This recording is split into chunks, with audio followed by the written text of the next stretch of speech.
Welcome to another episode of Bright Headed Publishing Audiobook Book Club. I am your host, Kelly Morgan. I'm very excited because I'm speaking with a psychic medium and author, June Ahern.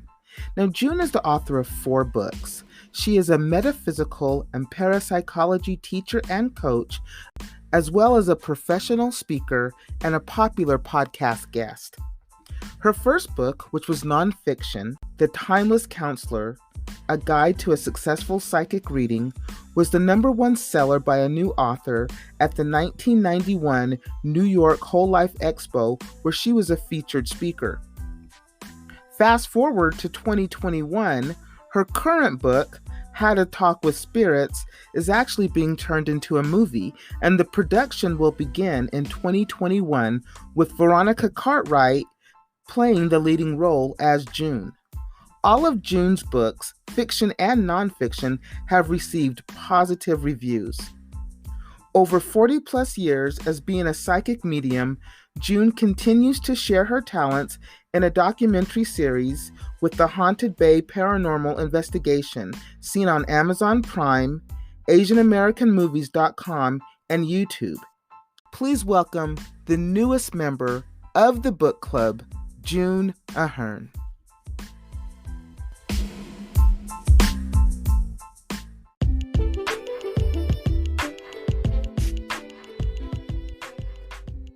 June, thank you so much for being on the podcast and being a part of the book club. I'm excited that you're here with me today. How are you? I'm good, thank you. So I know that you are the author of 4 books, and you're here today to talk about book number 4. But before we get into that, I always like to find out how authors become authors, because sometimes we just don't know that we have an author inside of us, and sometimes we do know and we kind of push it aside. Did you always knew that you were going to be an author? No, not at all. So how did it come about? Well, a friend of mine said, why don't you write a book, because people will take you more seriously in my profession. And I said, well, how long will that take? And so I started to write a book of all the questions. My first book was a nonfiction, all the questions that people asked me over the years about, where do you go for psychic reading? How do you know if it's real? What kind of questions do you ask? So everything that I've been talking to people about, I just wrote this book with the help of actually quite a few. I hand wrote it. And so you have to figure this is back in 1988, 89, before real computers. Some people had them, but certainly not just anybody. And so somebody put it into a computer for me, and that's how the books thing started. Wow. So did you self-publish your book, or do you have a publisher behind you? No, I self-published it. Again, my friend that suggested it had a publishing company she used for all of her works, and not author works, but she was in providing people brochures and all of that. It was actually kind of funny because it was all in San Francisco. It was all local. In my basement, I set up tables and invited my girlfriends over. We played salsa music and Motown music, and we put my books together. Oh, so you put them together. So you did all the binding and everything yourself. Everything. Yeah, and I had a friend that worked at an ad company, and she was able to put together the photograph of me and any of the images that were in the original book and the cover. So she did all that, and she just took it into her ad company. So I had a lot of help to put this book together. So after you wrote the first book, did you know that you wanted to write more and be an author? I did. I found out I really did like writing, and I had written some articles that were in paper. As I said before, the computer. I had written something for the Berkeley Psychic Institute, and I had written a couple of articles for a friend of mine that had a little newsletter. So I had been writing, but not really thinking of it as a book. And so the second book that became a novel, I started out writing a screenplay for it because that's the way I saw it. I could not see it as a sitting down and writing a novel. And then again, I wrote the screenplay with the help of someone. a friend of mine, an author friend of mine, said, if you really want to sell your screenplay, you would be better off making it a book first. They buy books before they buy screenplays. And again, I said, oh God, I just spent 3 years writing this. How long is that going to take? Wow. So that's really interesting because, you didn't really know you've always been a writer. It Correct. Sounds like you just didn't really know how to go about maybe becoming an author, and now you are with book number 4. Right. And it was quite a journey to learning. It's not only writing the book, it's everything that goes. If you want to get it published, it's everything that goes, and then marketing it. Now that's another whole path down there. That's a whole different section. And it's really a lesson. If you really It really is. And I think that when you are writing the book and you're an author and you're thinking that you want to be an author, you're just focused on writing that book. Yes, that is right? So true. Yeah, you just want it takes over. It just takes over. And there's not a moment of the day, well, to me anyway, that I wasn't writing the book, and not necessarily writing the book physically, but in my head. And so I had to start carrying around, I would have notes, at a red light, I'm trying to write down something I just said, I want to say this. And I started carrying around one of those little tape recorders in a pocket. Mm-hmm. Yeah. Yeah.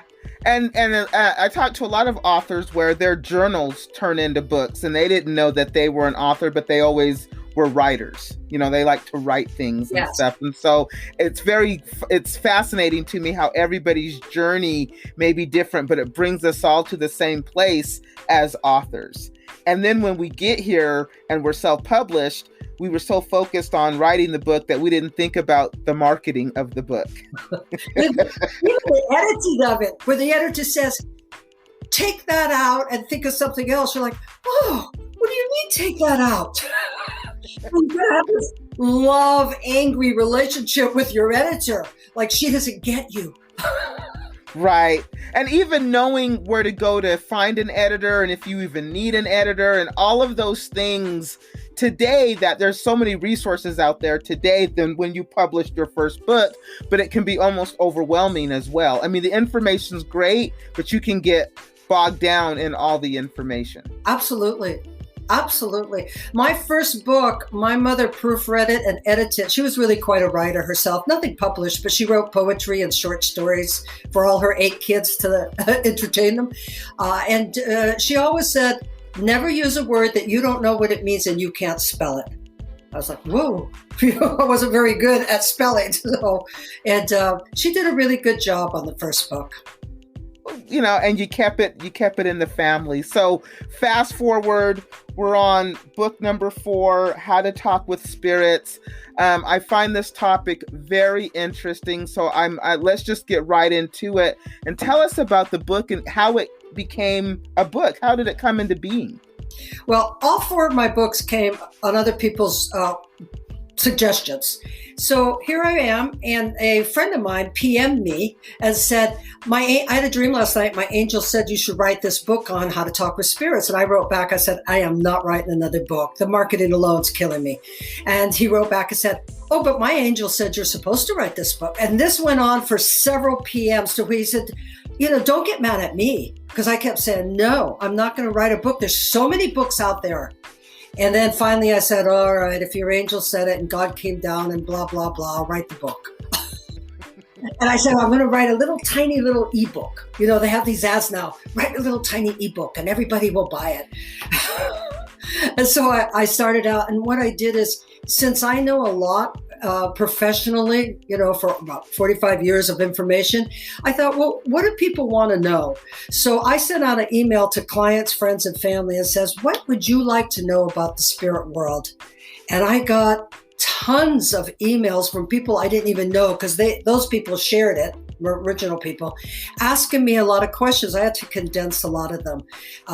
I figured it's not what I know. What do you want to know? What does my readers want to know? And that's how I did my book. And so when you did that, what did you find was probably the number one thing that people wanted to know? What was the thing that you were kind of hearing over and over again? It's really hard to say because there was a lot of varied interest.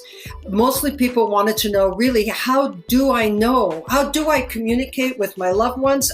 Can I communicate with pets and angels and God and saints and all of that? And how do I know? How do I know that it really took place?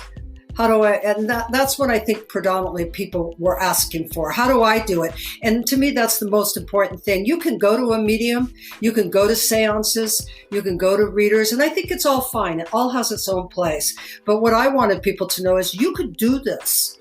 It does take a leap of faith. You have to have faith.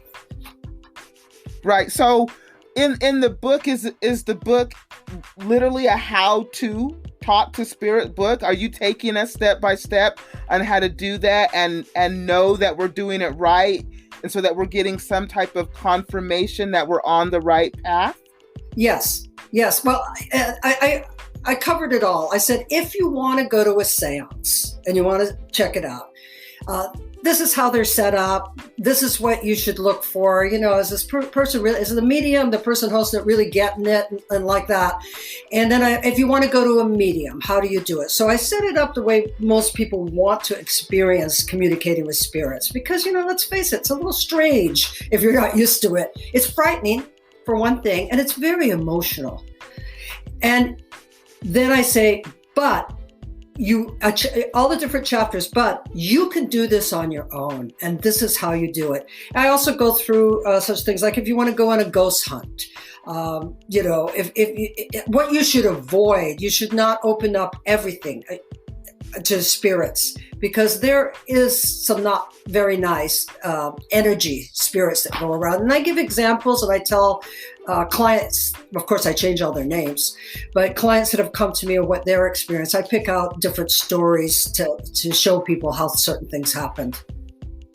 So in the book, and I like how you kind of break it down, where if you want to go to a seance, or if you want to go to a psychic medium, or doing it yourself, and when you decide to take that leap of faith and try to speak to spirits on your own, my question would be is, how do you know you're really speaking to a spirit and it's just not your imagination? Or is your imagination the spirit? That's a good question. It's a little bit maybe of both. When we think of how the artist really creates, I listen to some music and I think, how could they have thought of that? Or I look at an art piece and think, wow, where was their head? It's so really the psychic mind and the creative mind are part of one. And this is the way I say to people, if it's your memory, your imagination, do you feel better? Do you feel better? Do you feel more comforted? Then that's the most important thing. You should not feel dismay. You should not go into depression. You can, in a dream, you may dream of a loved one, and you wake up and say, wow, did I really dream of my mother, my father, my husband, my wife, my best friend? Did it comfort you in some way? That's the most important thing. But honestly, you do know, you feel it. And it not necessarily you logically know. I've been through all this with myself, and I've been through it saying to myself, especially when my sister died, she and I were like this. And I just could not accept that she dies suddenly one day, boom, gone. And I lost faith in the whole thing. And I've been doing this for years. And I would get these different little thoughts or messages, and I couldn't believe it. So I went to a medium. And she said what I was experiencing without me telling her I was experiencing that. And so that was a validation to me that, lighten up, June. You've taught people to do this, and now you're questioning it. So I think it's okay when we're only human. And, I believed her, and she gave me some information for the book, actually, that I wrote it. And, my friend that had me write the book has since passed on. So I find it very interesting with the whole world of spirits and psychic mediums, and I've had readings before myself, but my question is always, why are there spirits? I always wonder, like, why when somebody passes on, do they choose to stay when actually don't they have the ability to travel on different planes and dimensions, and why would they stay? Well, yes, my beliefs are, and I was brought up in a very religious home. And we always knew that there was a heaven, purgatory, heaven, hell, all the whole thing. And sometimes they stay because it's really hard to come out of this physical world and suddenly be only in a place of the mind, the dimensional mind. Like, you're not gonna, I live by the ocean. I go down. I love the sight of it. I love the smell of it, the sound of it. When you go to spirit, you know this mentally. And I think that's easy to understand, that we have memories of places, but we're not physically feeling them. And so why do you stay? Some spirits stay because they don't want to be apart from the physical world or the people they love. They usually don't stay forever. Some stay because the living keeps calling them back. And I say in my book, don't do that. They have work to do on the other side. They've got something else. And so that's why they stay. They could stay because, well, for instance, let's say ghost or haunting. They had a tragic death. They never got over it. And I tell people, this isn't hard to understand. Think about the time you were talking to a friend and she or he will go over and over. I'll never forget. I'll never forgive. And you're like, oh my God, I've heard this for 25 years. Well, that's what the ghost is doing. Same thing. So that's some of the reasons they stay. Spirits that moved off often come to comfort their loved ones. That's what they do. They come to say, listen, I'm gone. I know you miss me. It's okay where I'm at. You be okay. I'll be okay. So in the book, and I find seances really fascinating because I've never been to a seance before. So in the book, when you talk about seances, do you give us ideas on how to maybe know if we're being maybe taken advantage of and the medium really isn't on the up and up? Because that's my fear about a seance is mine too. Because you hear so many scams out there. Does your book, or can you provide any insight on maybe what to look for? Or is it what you feel? Yes. The medium should actually say something you can really identify with. Now, because spirit is speaking, and sometimes it's like speaking through the mask, where I can kind of hear what they're saying, but I can't hear everything. It's a little bit of the same. You're telepathically getting a message, the medium, and you may not get everything. Like I said, I always bring this up because it made me laugh at the time. I said, well, I feel a man here. I think his name is Albert, and he's got kind of hazel eyes. And the woman said, no. I said, well, she goes, well, I do want to talk to my father. His name is Alfred, not Albert. And I'm like, okay. I said, he's got kind of hazel eyes. Well, they were green. Well, they were kind of green-brown. Well, maybe they were. So, you have to have is there some connection though? Can you really understand it? If you're being taken of, one thing is, there should be a set price for the seance if they're charging. They have the Spiritualist Church. They do not charge. They're all over the United States. You just go in and, they should not be asking you for anything. They shouldn't be trying to get back. I never allowed either my readings or seances for people to keep coming back. I said, listen, you got your message. You should go away. Let me show you how you can do it yourself. You shouldn't keep coming back and asking the same question or asking for the same spirit. So I think there has to be a real transparency of who the medium is. They should not encourage people to rely on seances or the mediums, and they shouldn't be really too general. There's got to be that little thing in the history that they know of. That's how I look at it. So what is the difference between the spirits that you say that we can talk to in the book and angel guides? Well, to me, angels and spiritual guides and teachers have left this planet. Some of them may have lived, well, not the angels, but some of the guides have lived here at some point, so they understand humans. They're on the other side, and their job, if you will, their job is to impart encouragement, support, knowledge, whatever you are asking for into your life. So they're with you, or I believe they're with you. And we as kids, we always said, "Oh, angel dear at night, keep me safe," and all of that. I do believe in guardian angels, that an angel's assigned to you or volunteers that, to come with you. Some people know about the archangels, Michael, Raphael, Gabriel, Uriel. Depends on your religious upbringing. And they're here to help you navigate being human and navigate through life without getting so entangled with all the things that happen to us as humans, all the things we think we believe in that really, why get your knickers in a twist, so to speak, about most things? So when you're in the book, when you're teaching us how to speak to spirits, are we able to speak to the spirit guides, to the angels as well? Or Yes. are we looking at only spirits of those that we know who have passed on? Well, I also included that because I was asked that in one of my questions. My first chapter is, the curious living. I addressed all the questions I could by condensing a lot of them. So some of them were kind of similar. And we could go through our angels and guides to mediate to a loved one, say, and bring back a message to us if that's what you want.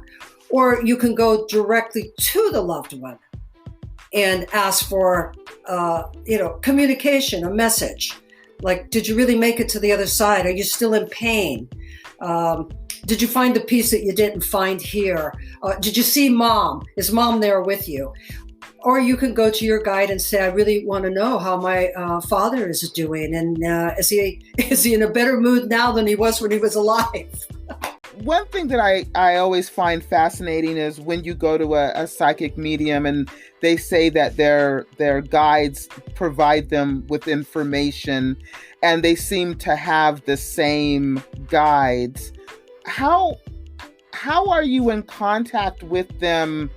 I guess it almost seems like when you go and sit down with the psychic medium, they're in touch with their guides almost immediately. It's not this elaborate thing to get in touch with them. And I always wondered, how do you know you're in touch with them? June, is it just really a feeling that you have? It can be a feeling. My guides are a wee bit cheeky and they talk straight on. And I usually have to say, that's not very nice. I'm not going to tell the person that exactly that way. So I'm having a conversation with my psychic mind and the guides. Sometimes my information is coming so fast that I can't even identify, say it's the guides that's giving it to me. And if it is the guides and they're telling me, it is though I'm listening to somebody talk to me. They're giving me information, and some of it's a little older language and very really more proper.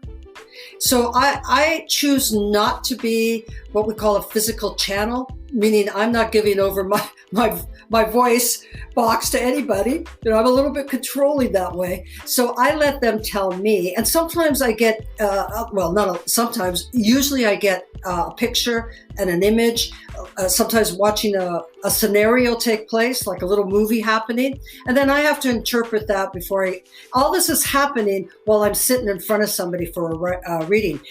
But before, I don't read anymore. I've retired from that. But when I used to, I would meditate on the person coming. So I had a lot of information before the person even showed up. And that was from my guides would say, oh, you're going to read for Sally next week? Well, make sure you tell her about that red dress she really liked and that her mother threw out before she was ready to let it go. I said, oh, okay, I'll tell her that, see where it goes. So, that's how that's how my guides and I work together. As I say, I take all the credit. My guides do the work and I take all the credit. So when you are talking to spirits or when you're learning how to do it, I would imagine that it's a process and that you would, you kind of learn your technique over time. And am I correct in that assumption? That is correct. I think that anybody it's like any talent. If someone can really do a great drawing, But in time, if they do, like Michelangelo, and you have to learn. You have to go and someone who has like a master, a teacher, and learn more. And I spent, and I still do. I still look to say, well, what else can I learn? That you should be looking for teachers or mentors or classes to hone your skills. Your abilities should be honed. So you do learn skills of how to work with people.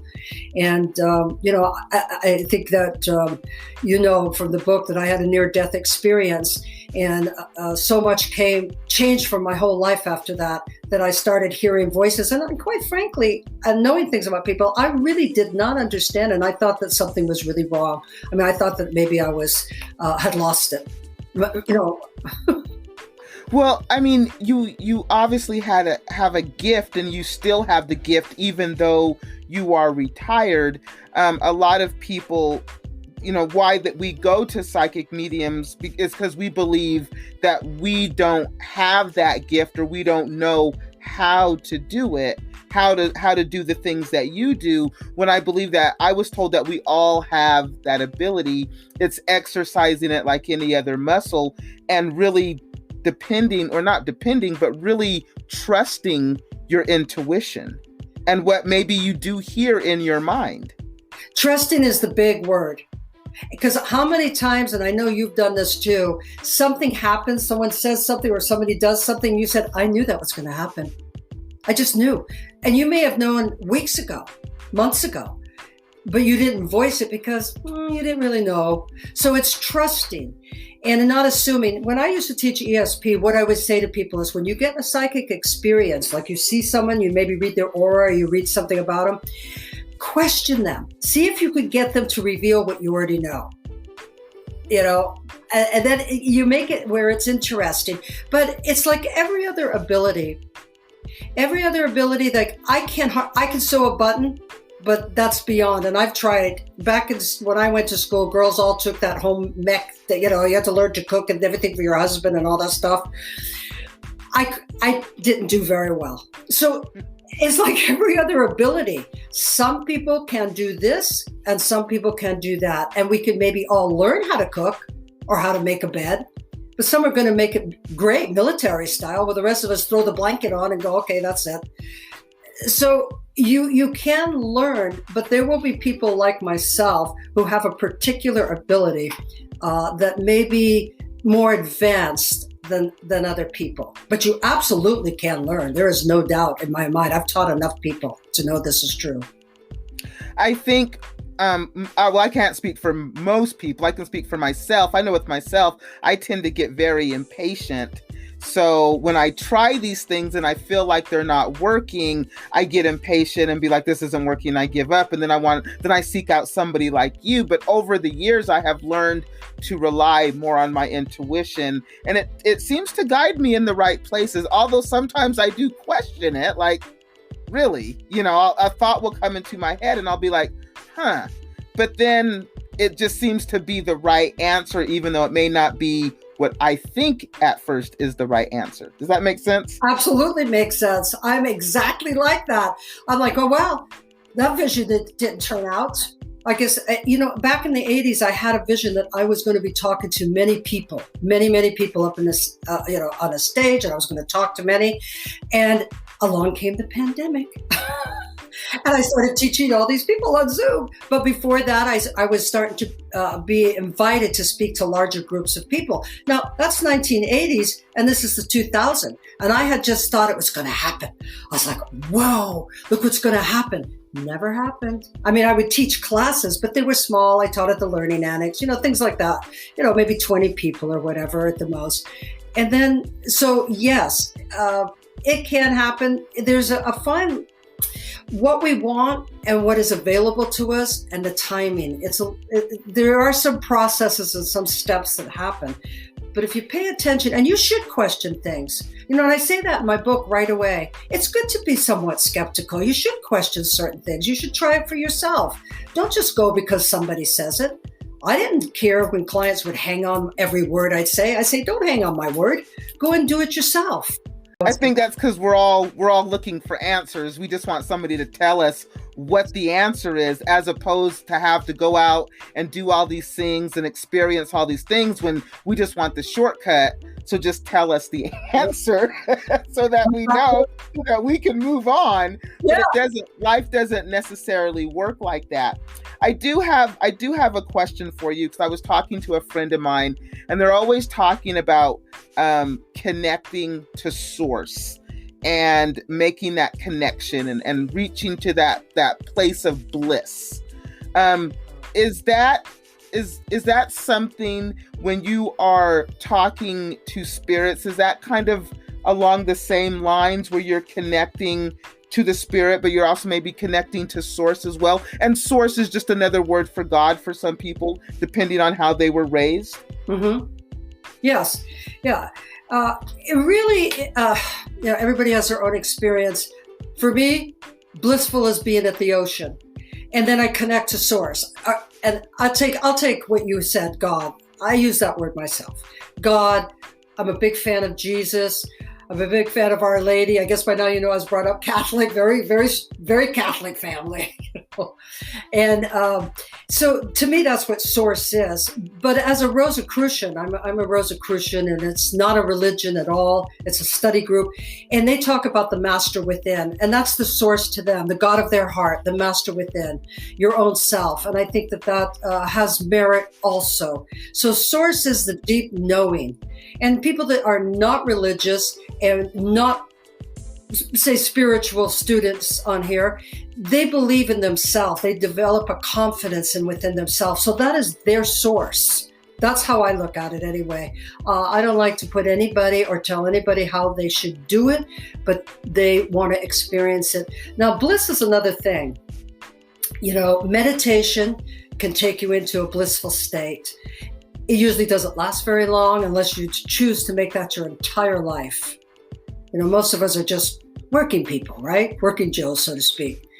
It's really more of a moment of that connection where whatever you're experiencing is truth, and you know it. You know it in your heart. The nuns told us that where does the soul live? The soul lives in the heart, and that's how you know it. Because it's I would agree with that. I would believe that. I think that you feel things with your heart that you may not feel necessarily with your brain. Absolutely. I guess is what I'm trying to say. So yeah, I would definitely agree with that. I just find it all so fascinating when people start having these types of conversations when it comes to talking to spirits and connecting to source and all of these things, because it's things that we hear about. Different people use different words. Yes. Source versus God, the universe versus heaven. But we're really all talking about the same thing, and truly, at the end of the day, having faith. So I do have one more question for you. Kelly, can I just say something? Since we've been talking over your shoulder, your left shoulder, I pick up, it's not a grandmother, but it's certainly a mentor or teacher has been in your life physically. Gone now, dead, gone to the other side, really does continue to guide you. And I just want to say it because it's there, and I don't need validation, I don't need anything, but I just wanted to share it with you. And this teacher was a woman, and it seems to really want to be able to continue to guide you in the place of knowledge. Like education is really important, knowledge. That sounds like my mom. My mom pushed education and knowledge to all of her children. That was very important to her. Things like not graduating from high school was never a question. There was never a question of, I'm going to drop out and do this. Oh, God. That was never an option. So I believe that to be my mom, because that was her thing. And I hear myself saying that to my children about education and how it's very important. Get it out of my thing. It was like, okay, I don't know if I should say that, but there she was. Okay. So I have one question, and it deals with meditation and talking to spirits. And somebody had said to me that the things that you want in life, if you meditate on them, and if you have faith on them, and if you can connect with source, that the universe will provide those things for you.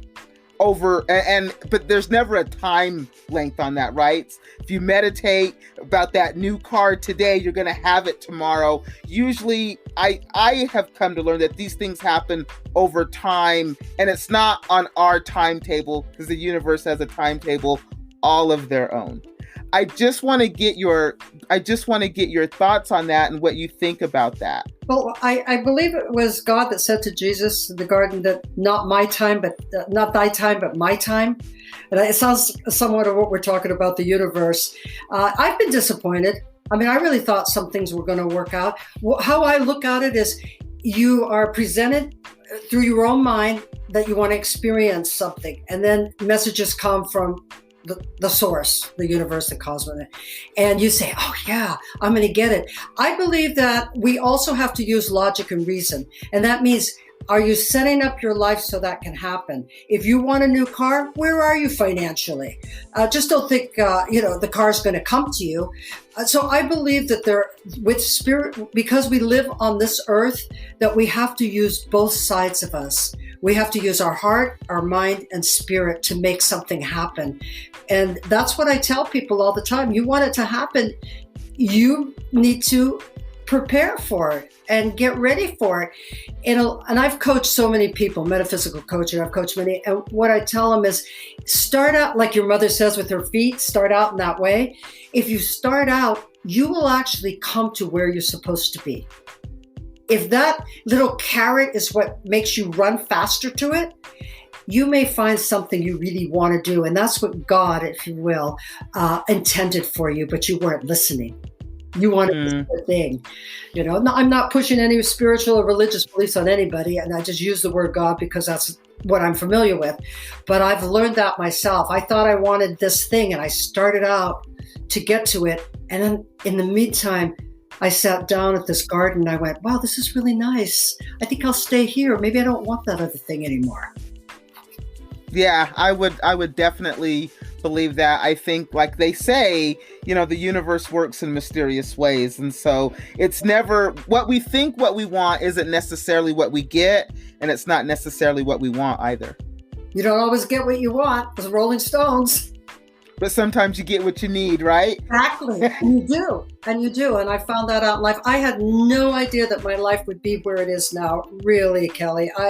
I did not plan this life that I thought. I just was going along, trying to take care of my son and my home, and things unfolded. The thing is, though, I walked through the door. Once it unfolded, I went through the door to see if I could manifest it. And then a lot of times I didn't at the time.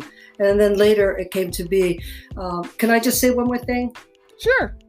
If it doesn't happen in this lifetime, prepare for your next lifetime by doing what can secure you to live the life you want. If you believe in reincarnation, which I do, that you can come back, live the life that you are preparing for. That's good advice. Yeah, it's important. It's very important. June, thank you so much for being a member of the book club and coming on the podcast. I did want to mention one thing. I know that you've got something really exciting coming up in the summer with a movie and your book. Tell us about that.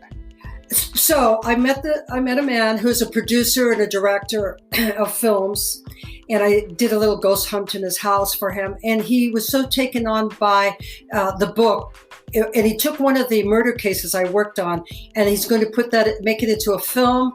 And we have Veronica Cartwright. Now, most young people probably won't remember her, but she was in Aliens and Sound of Music and Witches of East. She's quite a well-known, seasoned actor, and she is playing me in this murder case, and that is going to start filming supposedly this summer, and to become a movie. And they're going to use my real name, and oh God, I don't know about that, but anyway, they're going to use my real name and supposedly the title of the book, How to Talk with Spirits. So we'll see. But it's actually, she signed up. I've talked to Veronica a couple of times.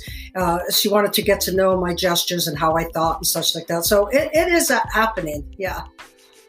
How exciting for you. Congratulations. I think every author would love to see their book optioned into a movie. Yes. So that gives hope and inspiration to somebody else out there. See, you didn't even know that was going to happen, and look, it's happening. I wanted it for one of my novels, but certainly I had no idea. So my friend that passed on, who I dedicated the book to, Chad, if he did not PM me and tell me his dream, this book never would have come to be. Never. I wouldn't have written it. That is fantastic. Thank you so much for coming on the podcast. You are now an official member of the book club, which means you can come back at any time. So if you have book number 5 in you, or once your production starts on this book, I would love for you to come back and give us an update. I'm a movie fanatic. I love movies like I love books. So I definitely want to keep in touch with you and hear how the production is going. You're a very sweet person. Thank you. Thank you so much. Thank you for coming on the podcast. Bye.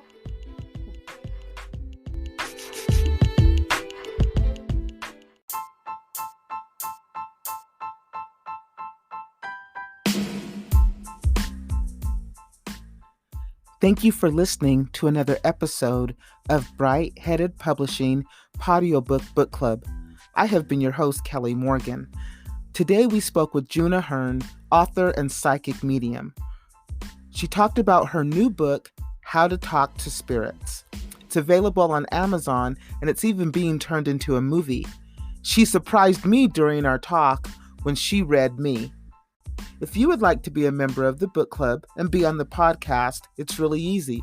All you have to do is email me, brightheadedpublishing@gmail.com. Thank you so much for listening. I truly appreciate it. Next week, another author. Until then, keep writing.